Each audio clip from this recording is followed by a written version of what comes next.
La entrevista a primera hora, con los temas noticiosos más relevantes, en la voz de los protagonistas.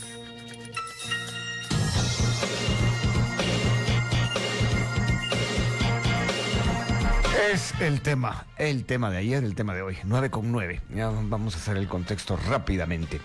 La Corte de Constitucionalidad otorgó un amparo provisional, anuló la nómina que ya se le había enviado al presidente de la República, Bernardo Arévalo, para que de una lista de 6 elija al próximo fiscal general.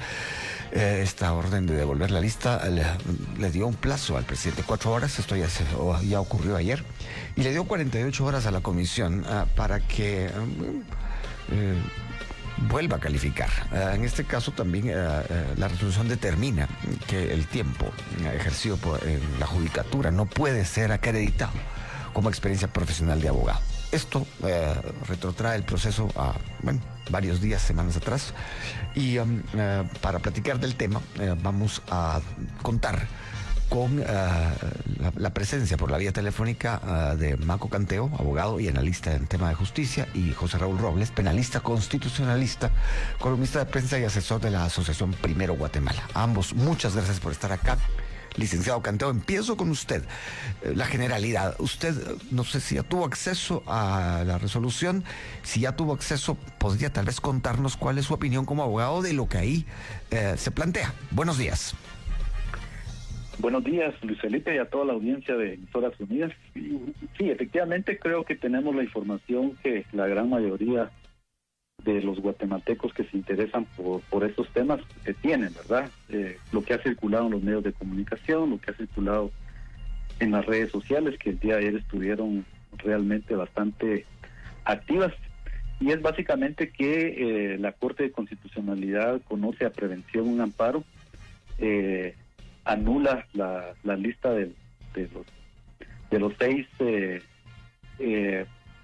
candidatos a fiscal que había designado la Comisión de Postulación, le ordena al presidente de la República regresar esa lista en un plazo de 4 horas, y le da a la Comisión de Postulación un plazo de 48 horas para que cumpla con los extremos de el amparo, ¿verdad? Que básicamente consiste en lo que usted ya dijo, digamos, retrotraer el proceso en donde se habían establecido se habían revisado las calificaciones, a efecto de que todos aquellos postulantes, ¿verdad?, a quienes se les haya dado la calificación por ser juez, pues se revise y prácticamente se debe eliminar esa calificación a ellos, y posteriormente pues cumplir con todas las demás fases, que eso implicaría volver a integrar una lista de los 6 candidatos que se deberá enviar al presidente de la República, ¿verdad? Sobre ese particular, y atendiendo pues más a la pregunta, creo que es una resolución que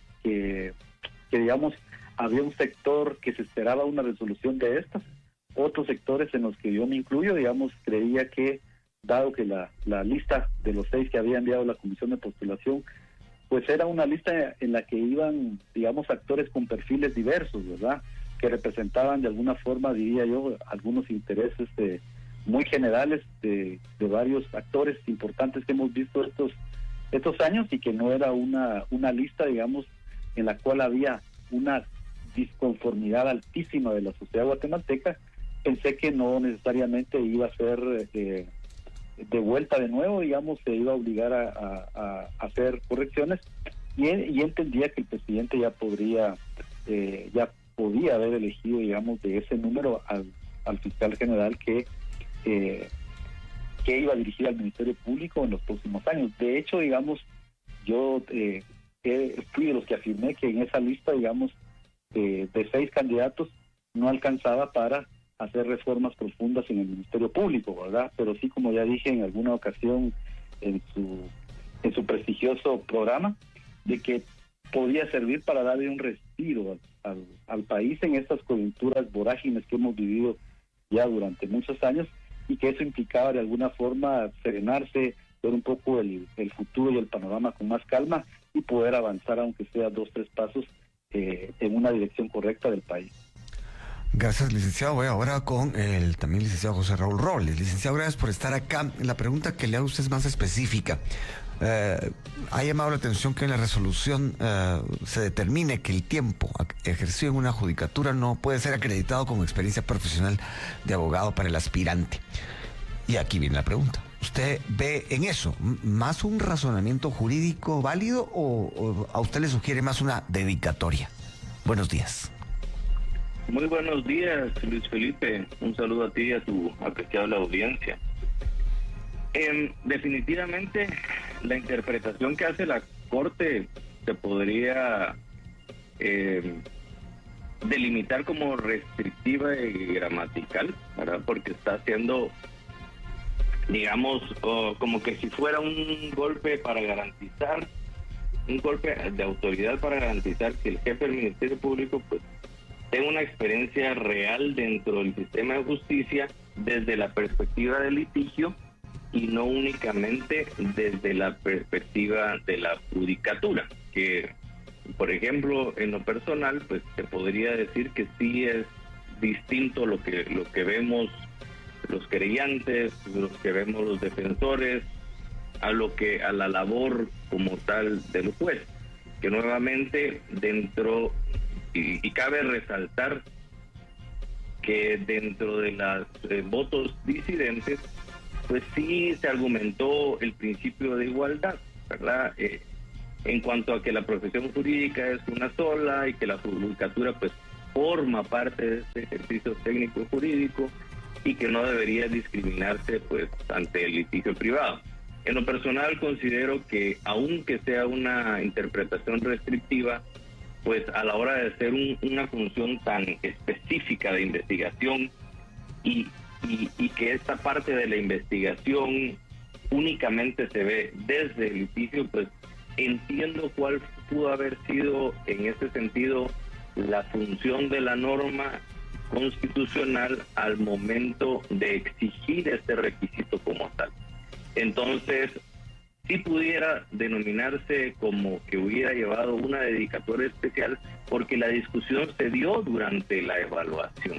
Y a pesar de que la discusión en redes sociales, pues, hubo, digamos, una dicotomía donde existían fundamentos, pues también lo es cierto, Luis Felipe, que existe una sentencia del año 2022 en donde ya se había hecho una interpretación constitucional, y a esa resolución del año 2022 es en la que se basa la Corte de Constitucionalidad para poder resolver sobre el amparo provisional, que dicho sea de paso también pues se critica porque son amparos provisionales con objetivos pues de un amparo definitivo, porque está retrotrayendo el proceso y ese efecto pues es definitivo.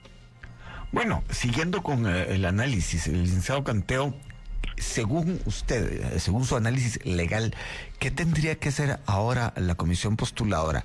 ¿Revisar los perfiles de a quienes les afecta esta resolución, únicamente esos, o tendría que repetirlo todo?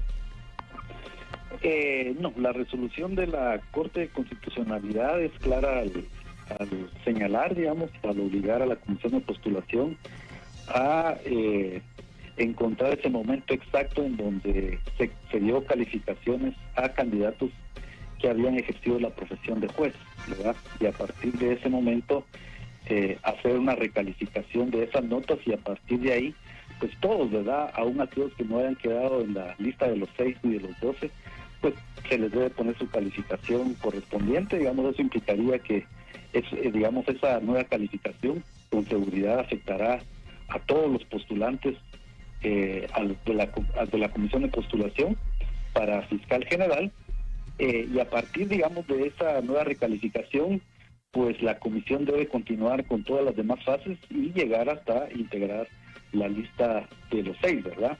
Ahí lo que se observará, digamos, a partir de las 48 horas que dio la comisión de postulación, es ver si se mantiene la reconfiguración de acuerdos y de fuerzas al interno de la comisión, como para repetir la misma lista, o habrá un cambio, digamos, en algunos o en la totalidad de esa lista de los 6, ¿verdad? Lo importante aquí creo que es decir que los candidatos, ¿verdad?, estén o no en esa lista de los 6 que se les haya dado una calificación por haber ejercido como juez, se les debe restar esa calificación, lo cual afecta no solo como por ejemplificarlo de mejor manera, no solo afecta a algunos candidatos como puede ser el señor García Luna, sino inclusive, digamos, al propio ministro de Gobernación Villeda, que evidentemente no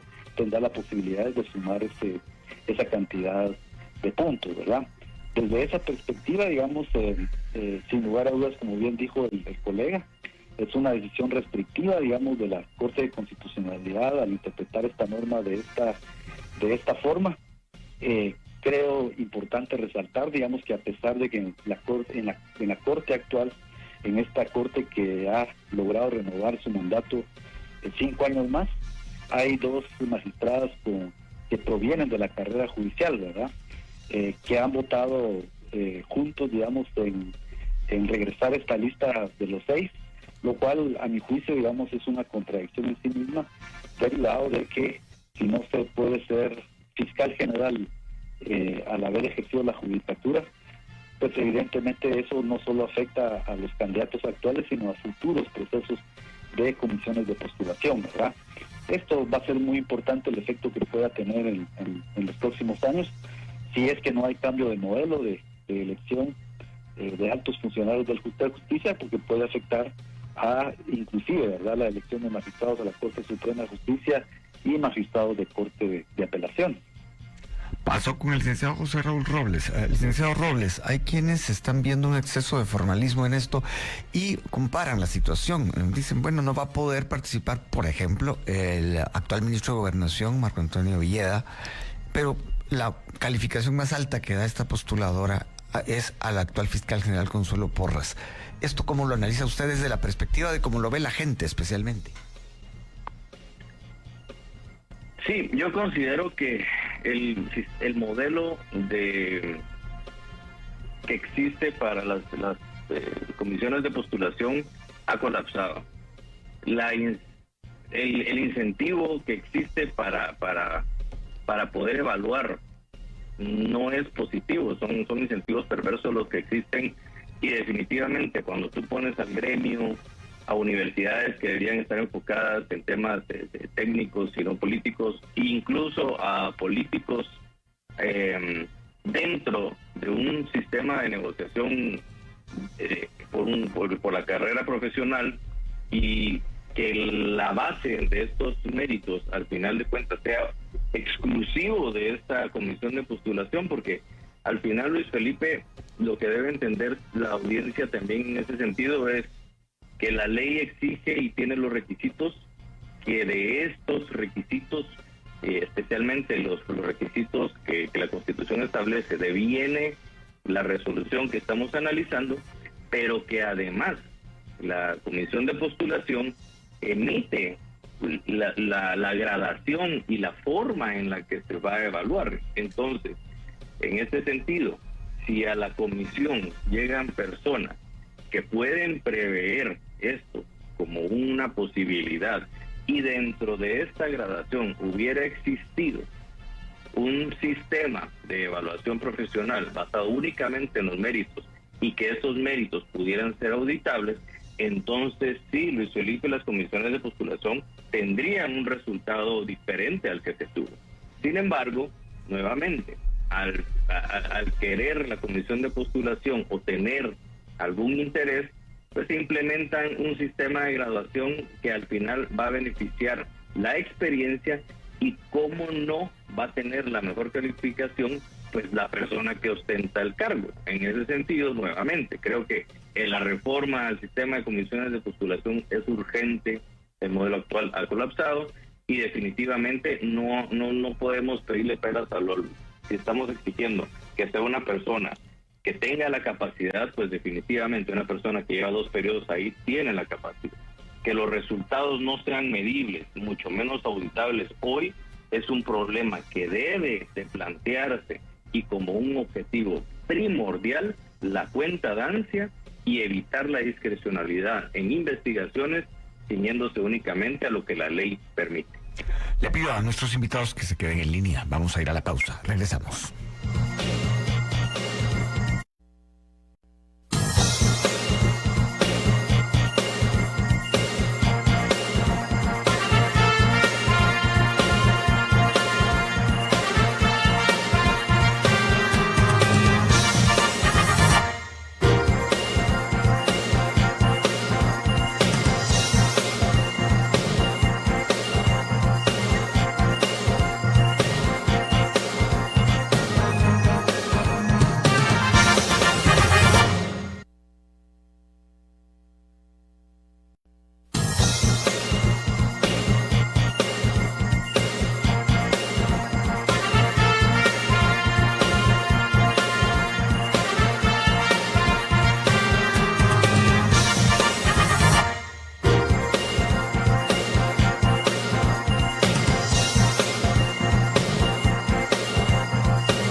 9 de la mañana, 29 minutos. Hablamos el tema del día. La Corte de Constitucionalidad ordenó, por medio de un amparo provisional concedido en un 3-2, la votación fue así, 3 sí, 3-2 no. Bueno, ordenó al presidente Arévalo devolver en plazo máximo de 4 horas el listado de los 6, la nómina que ya le había enviado la comisión postuladora, y a esta le ha ordenado que vuelva a calificar. Y hay una parte de la resolución que determina que el tiempo ejercido como juez no puede ser acreditado como experiencia profesional. Así que esto podría cambiar en algunos casos la lista. De esto platicamos con Maco Canteo, abogado y analista en temas de justicia, y con José Raúl Robles, penalista constitucionalista y también asesor de la Asociación Primero Guatemala. Voy con preguntas recogidas directamente de la audiencia. Licenciado Canteo, ¿podría ahora entrar en la lista de los seis la actual fiscal general Consuelo Porras? Es una posibilidad, Luis Felipe, dado que lo que, digamos, de acuerdo a esa nueva calificación que tiene que hacer la comisión de postulación, pues tendrá que cumplir, digamos, con las fases siguientes, que es la integración de la lista de los 6, ¿verdad? Lo importante en esto es determinar, creo yo, si la correlación de fuerzas que antes existió, digamos, y que originó que la fiscal general no tuviera creo que únicamente 6 votos, pues se mantiene, o si las apuestas se doblan y van a intentar hacer una nueva configuración de fuerzas para incluir a ella, digamos, en la lista final, ¿verdad? Veremos, digamos, si en este plazo corto, digamos, que hay, se logra esa nueva configuración de fuerzas para ver no solo a ella, sino otros potenciales candidatos que pueden pasar a la lista de los 6. Hay que recordar esto, ¿verdad? Hay que la comisión de postulación se fijó, digamos, un número de 12 candidatos con una determinada calificación, dentro de los cuales saldrá la lista de los 6, ¿verdad? Así que no solo ella, digamos, podría conformar la lista, sino también otros que estén en ese rango de los 12 candidatos, ¿verdad? Pero lo importante, a mi juicio, digamos, más allá de esta decisión que algunos compartirán, otros no, es que esta decisión de alguna forma empieza a marcar la tendencia o la correlación de fuerzas en la Corte de Constitucionalidad, ¿sí? Antes de esta resolución había, digamos, una duda sobre si la magistrada electa por el Consejo Superior Universitario finalmente iba a jugar un papel preponderante para, digamos, de alguna forma llamarlo una de las dos tendencias en la Corte, digamos, y finalmente sabemos con quién votó en esta ocasión, y se puede prever que en estos temas, en esta dirección, pues la magistrada electa por el Consejo Superior Universitario va a responder justamente a esta línea de ideas y pensamientos. Licenciado Cantú, ¿usted tenía todavía duda, pese a que en la madrugada del 14 de abril, cuando se tomó posesión de una manera un poco inusual, por no decir totalmente inusual, ya había una carta firmada por estos 3 magistrados que han marcado esta resolución de la que estamos hablando? Julia Rivera ya estaba firmando esa carta. Sí, de hecho estaba firmando, pero una cosa es hacer una carta solicitando, ¿verdad? Solicitando que se conozca un caso, y otra cosa es afirmar las cosas que se afirmaron en ella, ¿verdad? Con esto le quiero decir que la decisión de fondo de la Corte de Constitucionalidad, que indica que al haber ejercido como juez no cuenta para esta elección, pues a mí me parece una contradicción muy grande, sobre todo viniendo de alguien que toda su carrera lo ha construido en el Poder Judicial y en la carrera judicial. Pasó con el licenciado José Raúl Robles. Parece evidente, licenciado Robles, que es legal, por decirlo así, que un comisionado pueda cambiar la manera en que votó por un aspirante. Es así, ¿verdad? No hay ninguna prohibición, digamos, para que alguien que votó sí, ahora vote no por el mismo aspirante. Es correcto, Luis Felipe. En ese sentido, el tema de comisiones gremiales, pues sí, es como una especie de tecnocracia que se puede equiparar con una negociación opaca, porque al final no existe una responsabilidad directa que pudiera existir en las comisiones de postulación al momento de cambiar no existe, digamos, publicidad en cuanto a las motivaciones que pudieran tener los comisionados, y de esta cuenta Luis Felipe definitivamente un comisionado que votó en contra de cierto personaje, pues en este momento pudiera cambiar ese voto y eso pudiera afectar el resultado final del listado que se va a presentar, y pues de esta forma ser el objetivo de fondo que pudiera existir. Licenciado Robles, en ese mismo contexto, ¿cómo se vería un comisionado si cambia su voto? Después de decir sí o de decir no, cambia. O sea, del sí pasa al no, del no pasa al sí. Esto, más allá de lo legal, ¿cómo se vería ese comisionado? La lectura es relativamente sencilla, Luis Felipe, ya que pierde confianza política directa de los observadores y de la población.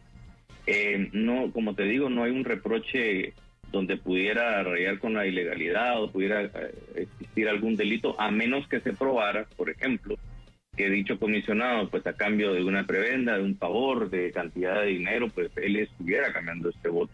Pero la investigación o los procesos de investigación en Guatemala pues no están diseñados para este tipo de condicionantes por el momento, además que muchos de ellos, o algunos de ellos, mejor dicho, pues también gozan de derecho de antejuicio, y pues son situaciones que al final complican un poco el rol de la comisión, que dicho sea de paso, Luis Felipe, es muy distinto el rol que tiene la presidenta en este momento como comisionada al rol que ella pudiera tener como presidenta de la Corte Suprema de Justicia, a propósito de la mención que hago del antejuicio.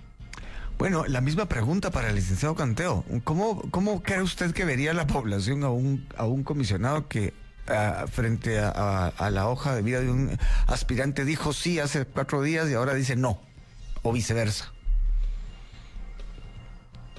Licenciado Canteo, ¿está con nosotros? Sí. Adelante. Sí, Luis Felipe le decía que bajo esa perspectiva yo creo que un comisionado, si bien es cierto no es ilegal ese cambio de postura, sí se vería frente a la población, digamos, mal, y creo que confirmaría lo que siempre hemos hablado de las comisiones de postulación, ¿verdad? Que, digamos, fueron diseñados para filtrar técnicamente perfiles de candidatos, pero al final realmente es un juego político que hay en las comisiones de postulación. Por eso es que, al igual que muchos otros colegas, sectores académicos y otros personajes de la vida política del país, creemos que este modelo de elección, no solo de comisiones de postulación, ¿verdad?, sino de elección de altos funcionarios del sector justicia está agotado, ¿verdad? Y no es de esta elección, ¿verdad? Podemos ver lo que ha pasado en el 2018, 2014, inclusive en una ocasión derivado, digamos, de estos grandes defectos de las comisiones de postulación o debilidades, si lo queremos llamar de otra forma, pues una Corte Suprema de Justicia se prolongó un nuevo periodo, ¿verdad? O sea, desde ese momento, digamos, ya el modelo estaba seriamente agotado y sin embargo 5 años después seguimos en las mismas, ¿verdad? Y a pesar de que hemos repetido esto con insistencia, pues no hay la correlación de fuerzas, no hay el liderazgo político necesario para el país para liderar, digamos, unas reformas que puedan superar definitivamente este modelo de elección y que realmente, en vez de ser un sistema y un modelo que reniega de los sistemas de carrera judicial, sea alguien que lo ponga en el centro evidentemente de atención de estas elecciones, ¿verdad? No hay que olvidar, digamos, que los jueces son los que más están familiarizados con el sistema de justicia a nivel, yo diría, diario, inclusive haciendo interpretaciones diversas, digamos, por los diversos casos que conocen, y sin embargo el modelo de elección niega el sistema de carrera judicial y permite que personas que si bien es cierto han desempeñado la carrera en ámbitos muy respetables, pues no se puede equiparar la experiencia de un juez en el manejo del derecho penal y de otras ciencias de la carrera, digamos, con el ejercicio profesional que se hace en los tribunales de justicia, insisto, por muy respetable y por muy bueno que sea este ejercicio, del cual todos pertenecemos evidentemente. Bueno, antes de ir a la pausa, licenciado Robles, yo vengo oyendo del tema de las comisiones de postulación como un modelo agotado hace muchos años. La experiencia como periodista me permite contarle que, bueno, son varios procesos. se habla de que se ha pervertido este modelo. ¿Usted cree que de alguna manera esto no se cambia? Porque hay, digamos, hay una facilidad para que ciertos grupos o ciertos gremios, o no, digámoslo así, tengan la posibilidad de manipular este tipo de elecciones. Es ahí donde radica que no haya voluntad de cambio. Definitivamente, Luis Felipe, ya están acomodados. La casta política, se le podría denominar, ya tiene estos modelos medidos. Por poner un ejemplo y la diferencia con otros sistemas, te lo pongo para conocimiento. En Guatemala, fiscal general, Corte Suprema, comisiones de postulación. En Estados Unidos, el fiscal general lo designa el presidente, aprobado por el Senado. Hay una dualidad. La Corte Suprema es una nominación presidencial, pero es un cargo vitalicio. Hay una rendición de cuentas muy específica. Y el círculo se cierra, Luis Felipe, porque también los jueces ordinarios en Guatemala los nombra la Corte Suprema de Justicia, que ya fue nombrada mediante estos sistemas que pudieran denominarse corrompidos. La carrera judicial tiene la medida. La carrera judicial no tiene estadísticas que pudiera hacer esa medición a los jueces. En Estados Unidos la carrera judicial federal es con voto popular. Entonces, el ciudadano vota por los jueces que a su consideración son los más justos. No te digo que esta sea la solución, Luis Felipe, solo hago la comparación para explicar por qué si un país de primer mundo y nuestro socio comercial más grande tiene un sistema distinto, porque Guatemala insiste en tener sistemas pues viciados. En ese sentido no es mi intención decirte que repliquemos el modelo americano, porque tanto la justicia y el sistema jurídico es distinto, pero el comentario va a que existen más, a que podemos abrir los ojos, y un detalle que es tal vez, Luis Felipe, el más importante: la reforma a la ley que existe hoy de comisiones de postulación no se debe hacer en 4 años, en 5 años. Hoy que estamos entendiendo el problema, hoy que tenemos de frente la crítica a lo que pudiera estar ya desfasado, hoy se tendría que estar pensando en qué reformas se deben hacer y haciendo la propuesta. En 5 años es muy tarde, y ese es otro de las deficiencias que tenemos como ciudadanos. No hacemos una exigencia al terminar la comisión de postulación, que ellos hagan una propuesta de reforma al Congreso, que busquen un diputado o un grupo de diputados que pudieran hacer una propuesta, que vayan al Ejecutivo y que, viendo las deficiencias, pues se corrijan. No, lo que hacen es buscar los grupos de apoyo, los grupos de poder, para continuar en el sistema perverso y obviamente alimentando todos los incentivos perversos que estos sistemas pues tienen. Un poco parecido a lo que ocurre con la ley electoral y de partidos políticos, que debe, según los analistas, tratarse inmediatamente después, no cuando faltan 3-4 meses para el evento electoral. Vamos a la pausa y regresamos para las conclusiones.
tema que estamos tratando a esta hora, 9:48, la CC otorgó un amparo provisional que anuló la nómina de la lista de los 6 candidatos a fiscal general, de la que tenía que escoger el presidente Bernardo Arevalo al próximo titular del Ministerio Público. Esto implica que, bueno, esta lista ya fue devuelta a la comisión, que tendrá que reunirse. Está programado esto para dentro de 11 minutos. Y tendrán que volver a calificar, tomando en cuenta que, repito, la resolución determina que el tiempo ejercido como juez no puede ser acreditado como experiencia profesional de abogado. De esto hablamos con dos juristas, Maco Canteo y José Raúl Robles. Preguntas que surgen de la calle y que aclaran dudas. Licenciado Canteo, había más de 20 acciones legales presentadas en relación con este tema. ¿Este amparo provisional deja sin materia todas o algunas de estas? Algunas sí, ¿verdad? Pero evidentemente hay varias todavía acciones ahí que en algún momento puedan ser retomadas. Inclusive me atrevería a decir que en este proceso de elección de fiscal general no hemos visto todo aún, ¿verdad? Creo que va a depender mucho de cómo salga de nuevo esta lista de los 6 para ver posibles impugnaciones, tanto administrativas a la comisión de postulación como a los órganos judiciales, ¿verdad? En este caso, digamos, tanto a la Corte, vía directo, la Corte de Constitucionalidad o a los tribunales de primera instancia, digamos que en principio son los competentes para conocer los amparos en contra de la comisión de postulación, pues, Felipe. Bueno, sí, sigo con preguntas de la calle, o sea, de gente que las ha formulado por medio de nuestras plataformas. Licenciado Robles, esto ya lo he preguntado al aire, pero lo vuelvo a preguntar porque la duda persiste para muchos oyentes. ¿Podría eventualmente la Corte de Constitucionalidad ordenarle al presidente elegir al aspirante con mayor punteo o eso está descartado? La elección anterior, lamentablemente, Luis Felipe hizo que se integrara y ordenó integrar la nómina de los 6 con la actual fiscal general. Entonces, en este sentido, dando respuesta, técnicamente no podría ordenar elegir a una persona en específico. Hay dos elementos que se tendrían que considerar. Uno es que sí existe un amparo pendiente de resolver que podría obligar a integrar el listado final de los 6. Esto es una realidad por precisamente la sentencia que existe anterior. Y lo que define la elección del organismo ejecutivo por parte del presidente Bernardo Arevalo, no existe ninguna sentencia por parte de la Corte de Constitucionalidad que así lo pudiera hacer. No obstante, no existe obligatoriedad para elegir a determinado candidato. Sí existen suficientes amparos pendientes de resolver, Luis Felipe, y recursos que pudieran o volver a retrotraer el proceso a alguna instancia, o una vez hecha la elección, pues nuevamente revocar esa elección y volver o a repetir el proceso o a volver a elegir dentro de la nómina del 6. Definitivamente existe una incertidumbre por parte de la comisión de postulación, y esta incertidumbre pues también tiene sus orígenes. Un origen principal es el incumplimiento de la normativa constitucional. El segundo origen que pudiera dar a alguna de estas acciones favorables, digamos, y desfavorables para el proceso, serían de que ellos mismos violaran las normas que ellos están aplicando en contravención de esto. Y por supuesto no podemos obviar que el presidente debe de cumplir con funciones específicas y no extralimitarse, hacer comentarios, hacer análisis, externar opiniones. Considero, Luis Felipe, que también lo pone en un riesgo y en una desventaja, pues, aunque fuera básica, pero en este tipo de incidencias con tanta presión política, uno no se puede jugar el resultado por querer complacer a ciertos grupos, Luis Felipe. Tengo más preguntas, lo que no dispongo ya es de tiempo. Le agradezco mucho a Maco Canteo y a José Raúl Robles que hayan estado hoy acá. Les deseo un bonito día, por cierto. Me quedo con lo que ambos han dicho de alguna manera. Decía el licenciado Canteo, aún no lo hemos visto todo en esta postuladora para fiscal general, y el licenciado Robles decía, bueno, sí hay que tener cuidado, le recomienda al presidente tener cuidado con lo que declara. Así que bueno, nos quedamos hasta acá hoy con el programa, gracias a nuestra audiencia. Bueno, sí, hace 55 años lanzaban los Rolling Stones un disco que abría con esta canción, que por esto ya no la tocan en vivo, por razones de corrección política. Y viene ahora el patrullaje informativo, no viene el chapuz, habrá chapuz nocturno, así que por favor, sigue con nosotros, que aquí vienen noticias.